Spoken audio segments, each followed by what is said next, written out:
여기에 현지 매체에서 프랑스 파리 생제르맹의 9번 경쟁이 치열하고 경쟁에서 우위를 점하고 있는 선수는 이강인이 아니라는 보도가 나오며 화제입니다.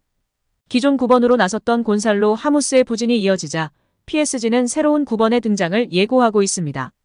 유력한 후보가 이강인이죠. 이강인은 지난 12라운드 랭스와 경기에서 9번의 역할을 했는데 인상적이었습니다. 킬리안 음바페의 공격도 살아났고 해트트릭을 성공했습니다. PSG는 3대0 완승으로 리그 1위로 올라섰습니다. 때문에 현지 언론들은 이강인을 PSG의 9번으로 활용하자는 목소리를 내고 있습니다. 하지만 이강인이 9번으로 나서기 위해서는 강력한 경쟁자를 물리쳐야 하는데요. 바로 부상에서 돌아온 마르코 아센시오입니다. 두 선수는 9번을 놓고 치열한 경쟁을 예고하고 있습니다. 이런 상황에서 프랑스의 프렌치블루는 아센시오의 손을 들어줬습니다. 이 매체는 아센시오가 9번 1순위다. 100%다. 라고 확신했는데요. 이어 시즌 초반부터 PSG의 약점이 9번이었다. 랑달콜로, 무아니, 하무스 등 모두 실패했다.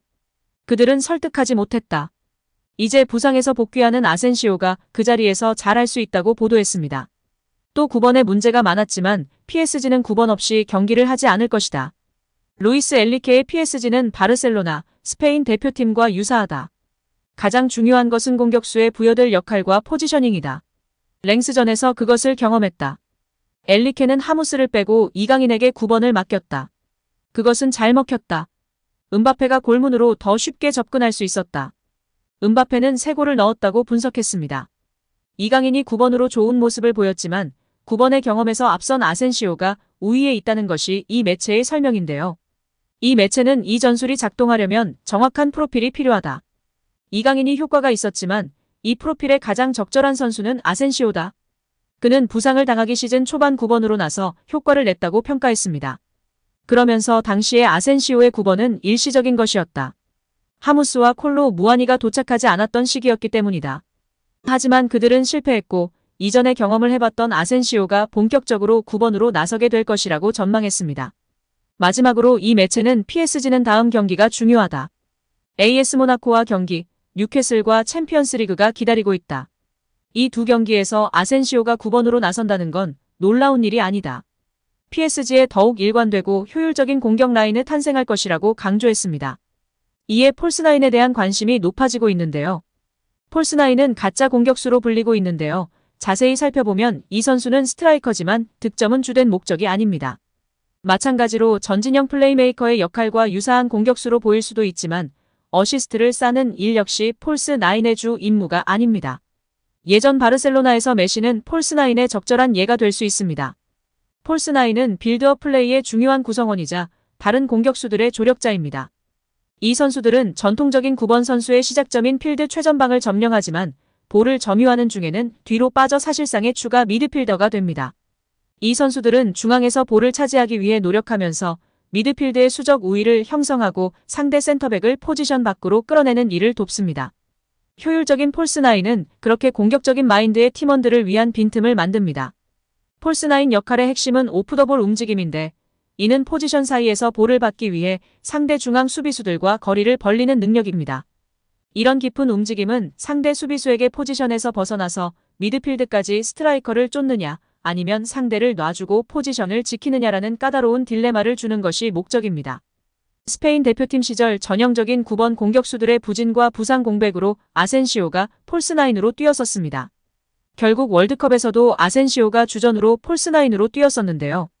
엘리케 감독의 성향과 전술에서 어떤 것을 원하는지는 경험이 많은 아센시오가 유리하다는 평가입니다.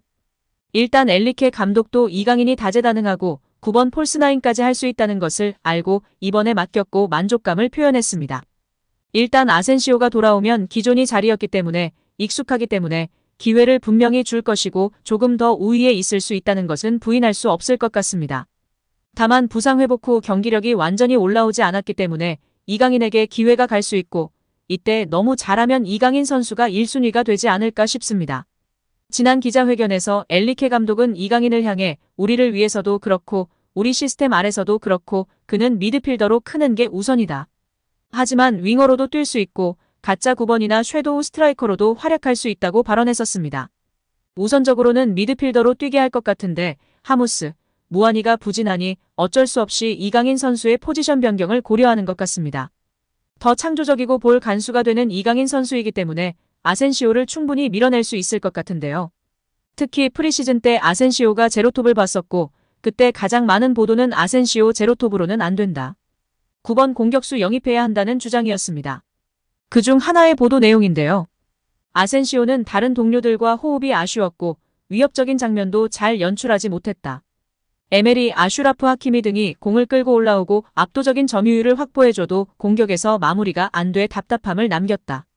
아센시오 제로톱은 현재까진 분명 아쉬웠다. 스트라이커 영입이 필요하다는 걸 경기에서 증명해줬다는 보도가 수도 없이 쏟아졌었습니다.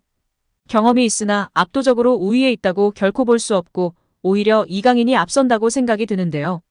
또한 프랑스의 푼 메르카토, RMC 등 언론들은 일제히 이강인 9번에 대한 기대감을 표현하고 있는데요.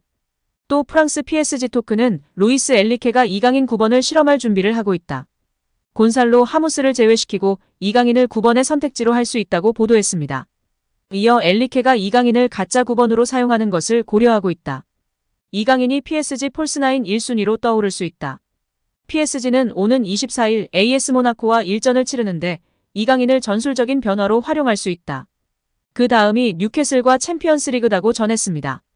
프랑스의 컬처 PSG 역시 같은 주장을 펼쳤다. 이 매체는 이강인의 좋은 활약을 앞세워 엘리케게 이강인을 9번으로 활용할 수 있다. 이 전략을 강력히 검토하고 있다. 하무스가 강등되고 랑달콜로 무한이 역시 좋은 모습을 보이지 못했다. 엘리케는 이들을 희생시키고 이강인은 9번으로 올릴 것이라고 강조했습니다. 이어 킬리안 은바페와 우스만 덴벨레의 조합 역시 어려움을 겪고 있다. 공격진의 변화가 필요하고 이강인을 최전방에 배치할 수 있다. 랭스전에서도 이강인이 최전방에 배치된 후 훨씬 좋은 모습을 보였다. 이강인의 좋은 경기력을 활용해야 한다. 이강인은 은바페에 더 많은 기동성을 선사했다고 설명했습니다. 프랑스의 온제몬디알은 이강인, 은바페 중심으로 한 전술적 혁명이 필요하다. 엘리케는 이강인, 은바페 듀오를 부각시키기 위해 혁명을 일으킬 수 있다고 강조했습니다. 이어 랭스전에서 하무스가 부진한 사이 이강인이 실제로 9번의 역할을 했다. 이 장면을 몇 주 안에 다시 볼 가능성이 크다. 기술적인 능력을 가진 이강인이 이 역할을 잘 수행했다고 전했습니다. 그러면서 모든 매체들이 이강인과 함께 9번 역할을 놓고 경쟁할 선수로 최근 부상에서 복귀한 마르코 아센시오가 될 것으로 전망했습니다. 아센시오는 엘리케의 스페인 대표팀에서 폴스나인 역할을 잘 수행하며 주전 공격수로도 좋은 활약을 보인 바 있습니다. 은바페로 인해 팀의 밸런스가 무너진 것을 걱정하는 전문가들이 많이 있는데요. 이로 인해 미드필더진부터 공격진까지 수비 가담과 전방 압박에 대한 부담이 가중되고 있습니다. 폴스나인 전술로 해소가 될지 지켜봐야 할 것 같습니다.